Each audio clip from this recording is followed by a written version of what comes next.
कहानी की शुरुआत में हमें एक बार को दिखाया जाता है जहां लोग मजे से ड्रिंक कर रहे होते हैं। इसी बार में सर्जियो नाम का एक आदमी आता है। जिस टाइम सर्जियो बार का दरवाजा खोलकर अंदर आता है, ठीक उसी टाइम पर एक आदमी बार से बाहर निकलता है। जैसे ही वो आदमी बाहर जाता है, उसे कोई सर में गोली मार देता है और उसकी मौत हो जाती है। ये देखकर लोगों में भगदड़ मच जाती है। आसपास के सभी लोग वहाँ से भाग जाते हैं। किसी को कुछ नहीं पता कि गोली किसने और कहाँ से चलाई। कुछ ही देर में सड़कों पर सन्नाटा छा जाता है। बार के अंदर मौजूद सभी लोग दरवाजे के पास खड़े होकर डेड बॉडी को देखते हैं, लेकिन डर के मारे कोई भी उस मरे हुए आदमी के पास नहीं जाता। उन्हें समझ नहीं आता कि अब उन्हें क्या करना चाहिए। उसी वक्त एक आदमी पुलिस को कॉल करने की कोशिश करता है, लेकिन उसके फोन में नेटवर्क नहीं आता। और जब बाकी लोग भी अपने मोबाइल में नेटवर्क चेक करते हैं तो उनके मोबाइल में भी नेटवर्क नहीं आ रहा होता, जैसे किसी ने जैमर लगा दिया हो। ये देखकर वे लोग और भी ज्यादा डर जाते हैं। तभी इस बार का क्लीनर डिसाइड करता है कि वो उस मरे हुए आदमी के पास जाएगा, लेकिन जैसे ही वो डेड बॉडी के पास आता है तभी उसे भी कोई शूट कर देता है। यह देखकर बार के अंदर मौजूद सभी लोगों की सांसें गले में अटक जाती हैं और डर के मारे जमीन पर लेट जाते हैं ताकि स्नाइपर उन्हें शूट न कर सके। सभी को एक बात समझ आ जाती है कि बार से बाहर जाने का मतलब अपनी मौत को बुलाना है। वे लोग टीवी ऑन करते हैं ताकि उन्हें पता चल सके कि आखिर यहाँ क्या चल रहा है, लेकिन इस हादसे के बारे में टीवी पर कोई खबर नहीं चल रही होती। वो लोग परेशान हो जाते हैं कि मैड्रिड जैसे बड़े शहर के बीचों बीच 2 लोगों को सड़क पर गोली मार दी गई, लेकिन इसके बारे में टीवी पर कुछ भी नहीं दिखाया जा रहा। जैसे ही उनकी नजर बाहर जाती है तो वहाँ से दोनों लाशें गायब हो चुकी होती हैं और साथ ही उनका खून भी वहाँ से साफ कर दिया गया होता है। सभी को कुछ समझ नहीं आता कि यहाँ क्या हो रहा है। तभी सीटुर कहता है कि मुझे लगता है कि किसी ने हम सबको किडनैप कर लिया है और वो चाहता है कि हम में से कोई भी यहाँ से बाहर ना निकले। तब सर्जियो कहता है कि हो सकता है हम में से कोई एक आतंकवादी हो जिसके पास कोई बॉम्ब हो और सरकार उसे पकड़कर मारना चाहती हो ताकि वो यहाँ से बाहर जाकर पब्लिक प्लेस में ब्लास्ट न कर सके। ये सुनकर एक आदमी जिसका नाम नाचो है, वो चुपके से अपने पैर से एक ब्लैक कलर के बैग को छुपा देता है। ऐसा करते हुए सर्जियो उसे देख लेता है। अब सर्जियो को यकीन हो जाता है कि नाचो एक आतंकवादी है, जरूर उसके बैग में कोई बॉम्ब होगा। वह सबको नाचो को पकड़ने के लिए बोलता है। नाचो को पकड़ने के बाद जब ये लोग उसके बैग को छीन लेते हैं तब नाचो कहता है कि बैग को मत खोलो, इसमें कुछ भी नहीं है, लेकिन ये लोग उसकी बात नहीं मानते और जब बैग को खोला जाता है तो उसमें से कुछ कपड़े और एक हार्ड डिस्क निकलती है। एलिना नाचो से पूछती है कि इस हार्ड डिस्क में क्या है। नाचो कहता है कि इसमें ऐसी कोई भी चीज नहीं है जिससे किसी को भी नुकसान हो। वो कहता है कि मैं एक एड कंपनी में काम करता हूँ और इस हार्ड डिस्क में मेरे काम की फाइल्स हैं, लेकिन एलिना उसकी कोई बात न मानते हुए उसकी हार्ड डिस्क तोड़ देती है, पर हार्ड डिस्क के अंदर कुछ नहीं होता। नाचो गुस्सा हो जाता है कि तुम सब मुझ पे शक क्यों कर रहे हो, सामने एक दूसरा ब्रीफकेस भी पड़ा हुआ है, शायद उसमें कोई बॉम्ब हो। वो सबसे पूछता है कि यह ब्रीफकेस किसका है। तब सर्जियो कहता है कि यह ब्रीफकेस मेरा है और अगर मेरे ब्रीफकेस को किसी ने छूने की कोशिश की तो मैं उसे मार दूंगा। लेकिन यहाँ अंड्रे नाम का एक आदमी अपनी बंदूक निकालता है और सर्जियो पर तान देता है। बंदूक के नोक के सामने सर्जियो अब कुछ भी नहीं कर सकता था, इसलिए बार की मालकिन अम्पारो ब्रीफकेस को उठा लेती है, लेकिन अम्पारो ब्रीफकेस खोलने से डर रही थी। तभी एक भिखारी जिसका नाम इजराइल है, वह ब्रीफकेस को खोल देता है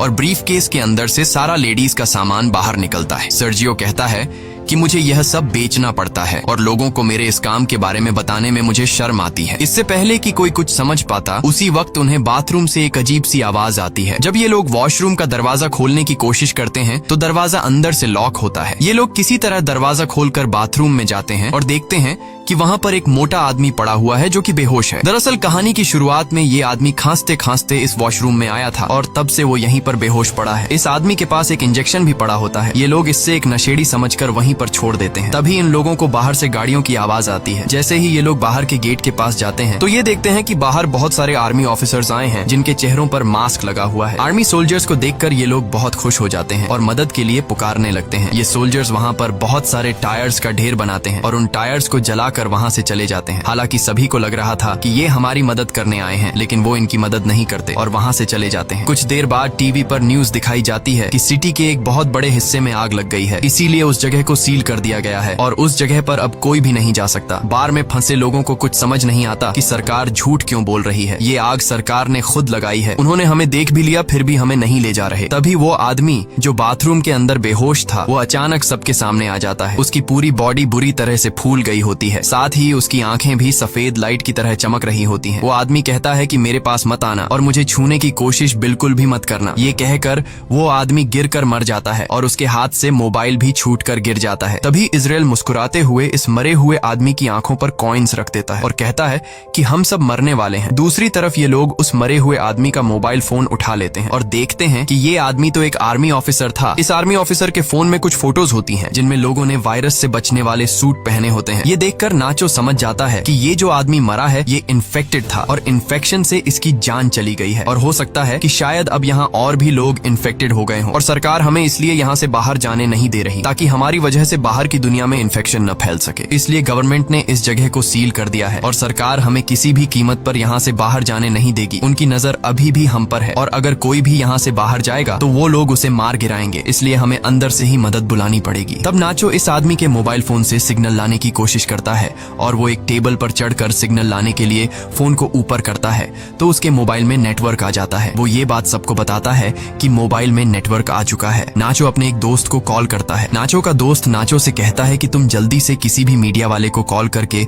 उसे सब कुछ बता दो। लेकिन तभी सेटर भी फोन पर बात करने के लिए टेबल पर चढ़ जाता है और नाचो से मोबाइल छीनकर मदद के लिए चिल्लाने लगता है। लेकिन तभी टेबल पर ज्यादा लोड आने की वजह से टेबल टूट जाता है और उनका कनेक्शन कट जाता है। तब एंड्री दोबारा सिग्नल लाने के लिए नाचो से फोन मांगता है, लेकिन बार की मालकिन अम्पारो उसे रोक देती है और कहती है कि इस फोन को मत छूना क्योंकि ये फोन उस इन्फेक्टेड आदमी का है जो इन्फेक्शन की वजह से मर गया है। ये फोन भी इन्फेक्टेड है और अगर तुमने इस मोबाइल को छू लिया तो तुम भी इन्फेक्टेड हो जाओगे। सर्जियो और एंड्री को बार की मालकिन की ये बात बिल्कुल सही लगती है। अब इसका मतलब नाचो और जिस किसी ने भी इस मोबाइल को या इस आदमी को छू लिया है वो सब के सब इन्फेक्टेड हैं और ऐसा करने वाले इनमें से 5 लोग हैं। अब ये तीनों एक साइड पर खड़े हो जाते हैं और मोबाइल और उस डेड बॉडी को छूने वाले 5 लोग दूसरी साइड पर खड़े हो जाते हैं। तब एलेना कहती है कि हमें पागलपंती नहीं करनी चाहिए। घंटों से हम एक दूसरे के साथ हैं, अगर हमें इन्फेक्टेड होना होता तो अब तक हम इन्फेक्टेड हो जाते। लेकिन एंड्री अपनी बंदूक निकालकर एलेना से कहता है कि मुझसे दूर रहो नहीं तो मैं तुम्हें मार दूंगा। इसके बाद बार की मालकिन सर्जियो और एंड्री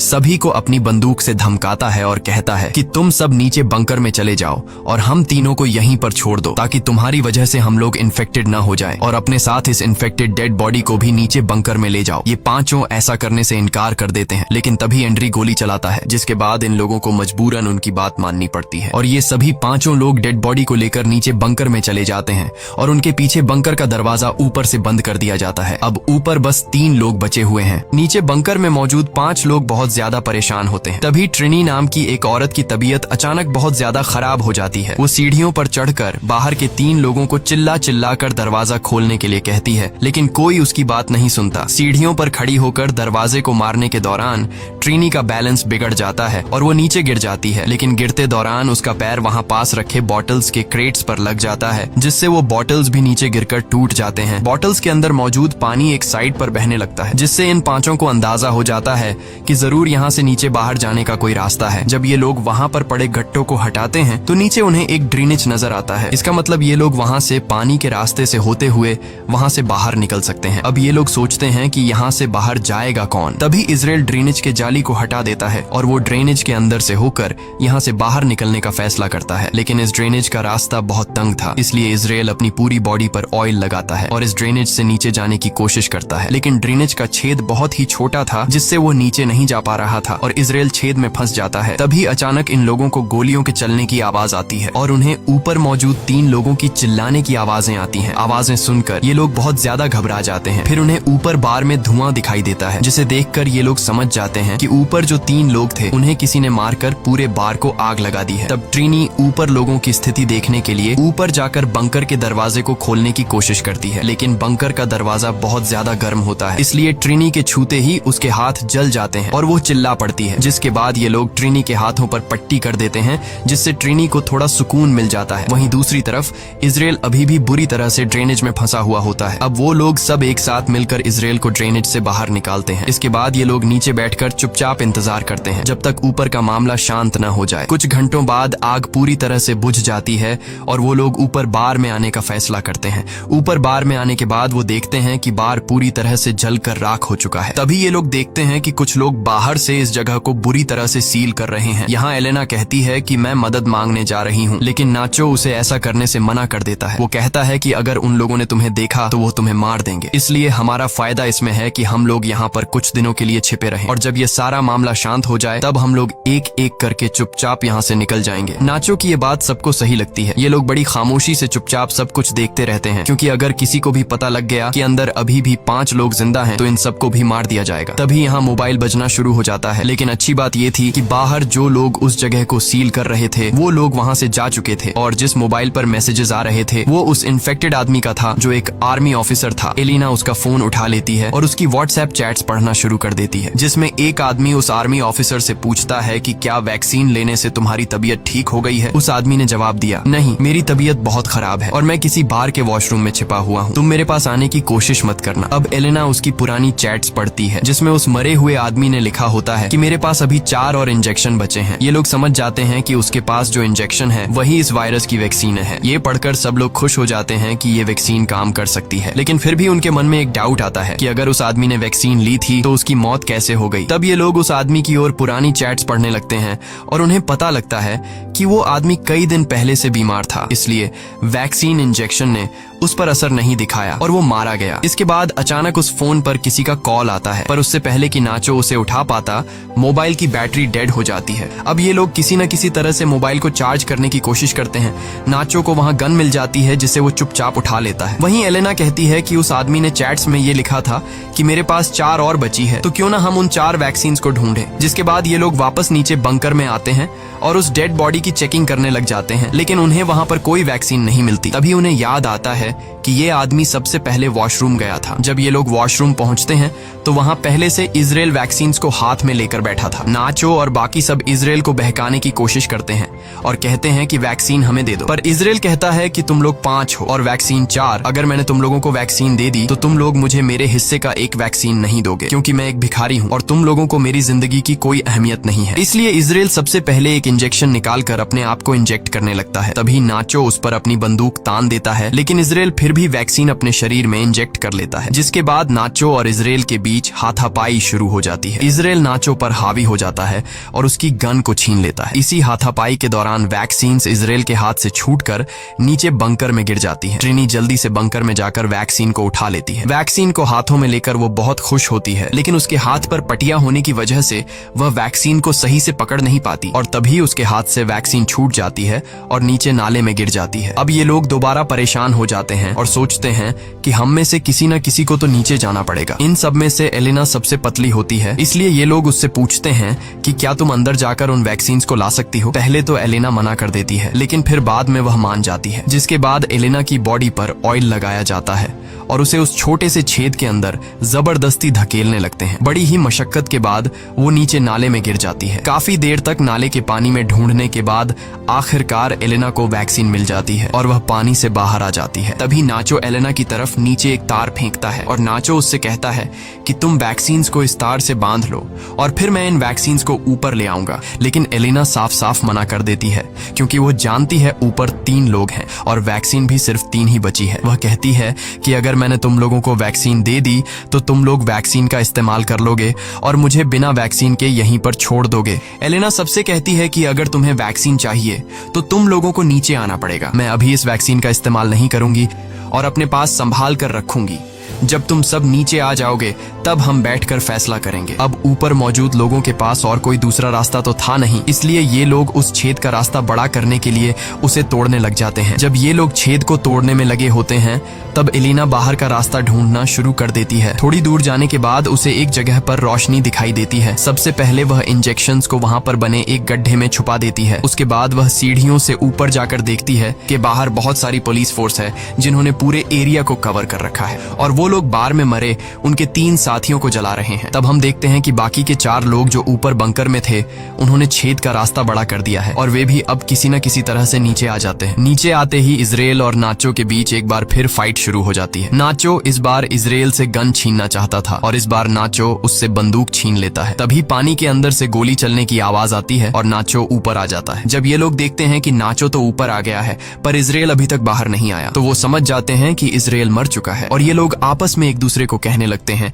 कि नाचो ने इजराइल को मार डाला, लेकिन नाचो कहता है कि उसने इजराइल को नहीं मारा बल्कि इजराइल कहीं पर तैर कर चला गया। पर ये लोग नाचो की बात पर यकीन नहीं करते क्योंकि उन्हें समझ आ जाता है कि नाचो हमसे अपना गुनाह छुपा रहा है। ये लोग नाचो को गन फेंकने के लिए कहते हैं पर नाचो मना कर देता है। अब नाचो पहले तो बहुत ही प्यार से एलेना से पूछता है कि वैक्सीन कहाँ है, लेकिन जब एलेना नहीं बताती तो नाचो सीतुर को गन पॉइंट पर ले लेता है और एलेना को वैक्सीन देने के लिए कहता है। अब यहाँ नाचो कहता है कि हमारे पास 3 वैक्सीन है और अगर मैं सितुर को मार दूं तो हम आसानी से एक दूसरे के साथ वैक्सीन बांट लेंगे, लेकिन एलेना ऐसा करने से मना कर देती है। वो कहती है कि सितुर को मत मारना, मैं तुम्हें वैक्सीन देने के लिए तैयार हूँ। इसके बाद एलेना इनको बाहर की तरफ ले जाती है जहाँ उसने वैक्सीन छिपा रखी थी। धीरे धीरे ये लोग आगे बढ़ते रहते हैं। नाचो और एलेना आगे चलते हैं जबकि सितुर और ट्रिनी उनके पीछे चलते हैं। तभी सितुर पानी में गिर जाता है और ट्रिनी जैसे तैसे करके अपनी जान पर खेल कर सितुर को बचा लेती है। ट्रिनी यहाँ सबसे कहती है कि हम चारों में से एक ना एक को तो वैसे भी मरना है, मैं तुम लोगों में से उम्र में सबसे बड़ी हूँ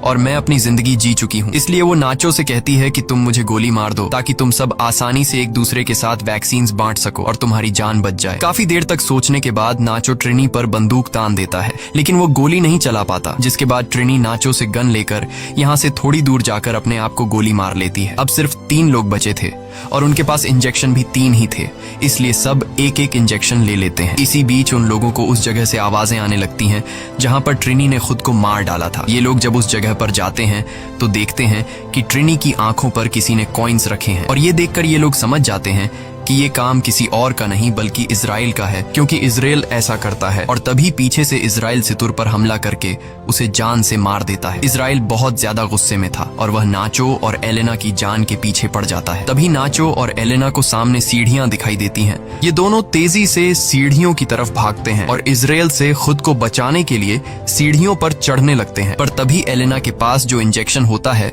वो उसके हाथ से छूटकर नीचे गिर जाता है। अब क्योंकि इजराइल भी उनको मारने के लिए उनके पीछे सीढ़ियों पर चढ़ रहा था, इसलिए अब एलेना इंजेक्शन उठाने के लिए वापस नहीं जा सकती थी, क्योंकि अगर वह नीचे जाती तो इजराइल उसे मार देता। तभी इजराइल नाचो को पैर से पकड़ लेता है। तब नाचो को एहसास हो जाता है कि वह बाहर नहीं जा पाएगा, इसलिए अपना वैक्सीन एलेना को पकड़ा देता है और उसे कहता है कि अपना ख्याल रखना है। तभी इजराइल नाचो को पैर से पकड़कर नीचे जोर से खींच लेता है, जिससे ये दोनों नीचे गिर जाते हैं और उनकी मौत हो जाती है। तब एलेना नाचो का दिया हुआ वैक्सीन खुद में इंजेक्ट करती है और ऊपर ड्रेनेज का ढक्कन खोलकर बाहर निकल आती है। बाहर निकलते ही उसे बहुत सारे लोग दिखाई देते हैं और वह देखती है कि सरकार ने यहाँ से आगे का पूरा इलाका सील कर दिया है। तभी एक औरत अपना जैकेट निकालकर एलेना को पहना देती है और एलेना लोगों में घुल मिल जाती है। इस कहानी में कुछ बेगुनाह लोग भी मारे जाते हैं, लेकिन गवर्नमेंट को यह कदम मजबूरी में उठाना पड़ा, क्योंकि अगर ये लोग बिना वैक्सीन के लोगों में घुल मिल जाते तो यह वायरस पूरी दुनिया में फैल सकता था। इसलिए गवर्नमेंट को अपनी कंट्री के पब्लिक की सेफ्टी के लिए यह कदम उठाना पड़ा। इसी के साथ ये कहानी खत्म हो जाती है। अगर आपको वीडियो अच्छी लगी हो तो हमारे चैनल को सब्सक्राइब और वीडियो को लाइक जरूर कीजिएगा।